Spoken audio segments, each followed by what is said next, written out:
കേരളത്തിലെ കേരകർഷകരാണെന്നും കീടങ്ങളുടെ ശല്യം മൂലം കൃഷി നഷ്ടത്തിലാണെന്നും പറഞ്ഞാണ് ഞങ്ങൾ കമ്പത്തെ തെങ്ങിൻ തോപ്പുകളിലെത്തിയത്.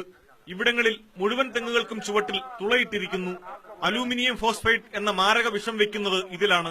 വർഷത്തിൽ ഒരു തവണ ഒരു ഗുളിക വീതം വെച്ച് ചെളികൊണ്ടടച്ചാൽ ഒരു കീടവും ബാധിക്കില്ലെന്ന് മാത്രമല്ല, കരിക്ക് ദീർഘനാൾ കരിക്കായി തന്നെ നിൽക്കുകയും ചെയ്യും. വെള്ളത്തിന് സ്വാദ് വർദ്ധിക്കുമെന്നും പറയപ്പെടുന്നു.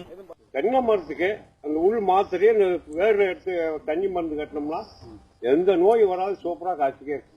நல்லா ஒரு அரை மணி நேரம் கழிச்சு அப்படி நின்று காது விட்டு கேட்டீங்கன்னா அந்த மரத்துக்குள்ள மாத்திரை வேலை செய்ய முட்டு முட்டு முட்டு முட்டு கேட்கும். நம்ம கண்டு அப்படியே ஏறும் உள்ள மாதிரி கீட்டா குறுத்து வரைக்கும் ஓடி போகும். ഒരു 3 മണി നേരം കഴിച്ച് പാത്തീங்கன்னா அந்த 35 വണ്ട് വിടും. വണ്ട് ഇരുന്നാ മേഖലയിൽ ഏറ്റവും അധികം പേർ ഈ വിഷം കഴിച്ചാണ് ജീവനൊടുക്കിയിട്ടുള്ളത് അത്രേ. വിഷം വച്ചാൽ 30 ദിവസത്തേക്ക് ആ തെങ്ങിലെ കരിക്ക് ഉപയോഗിക്കാൻ കൊള്ളില്ലെന്നും കർഷക തൊഴിലാളി പറഞ്ഞു. அதுக்குள்ள ஒரு பவர். அப்ப அது நம்ம வச்சுட்டு உடனே நம்ம சாப்பிட்டா நம்ம உடம்புக்கு அது அன்னைக்கு சாப்பிடக்கூடாது. அடுத்த 30 நாளைக்கு அந்த இலையை சாப்பிடாது. ஒன்னும் பிரச்சனை இல்ல. 30 நாள் கழிச்சு ஆட்டோமேட்டிக்கா அந்த இதெல்லாம் இருக்காது. அப்புறம் பாருங்க 1-2 பிஞ்சு கூட உருவாது. എന്നാൽ പലപ്പോഴും ഇത് കണക്കിലെടുക്കാതെ നല്ല വില ലഭിക്കുമ്പോൾ കരിക്ക് വിൽപ്പന നടത്തുകയാണ് ചെയ്യുക. ശബരിമല സീസൺ കാലത്തും മറ്റും കേരളത്തിലേക്ക് ഏറ്റവുമധികം കരിക്കെത്തുക കമ്പം മേഖലയിൽ നിന്നാണ്. വേരുകൾ കീടനാശിനിയിൽ വെച്ചും ഇവിടെ തെങ്ങിന് വിഷപ്രയോഗം നടത്തുന്നുണ്ട്.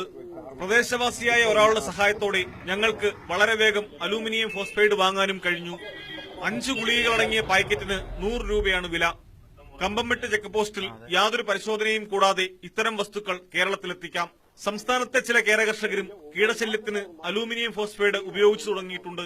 നിശബ്ദനായ കൊലയാളി എന്നാണ് അലൂമിനിയം ഫോസ്ഫൈഡിന്റെ വിളിപ്പേര് എന്നത് പലർക്കും അറിയില്ലെന്ന് മാത്രം. ക്യാമറാമാൻ അരുൺ പാലോടിനൊപ്പം പ്രദീപ് സി നെടുമൺ, ന്യൂസ് 18.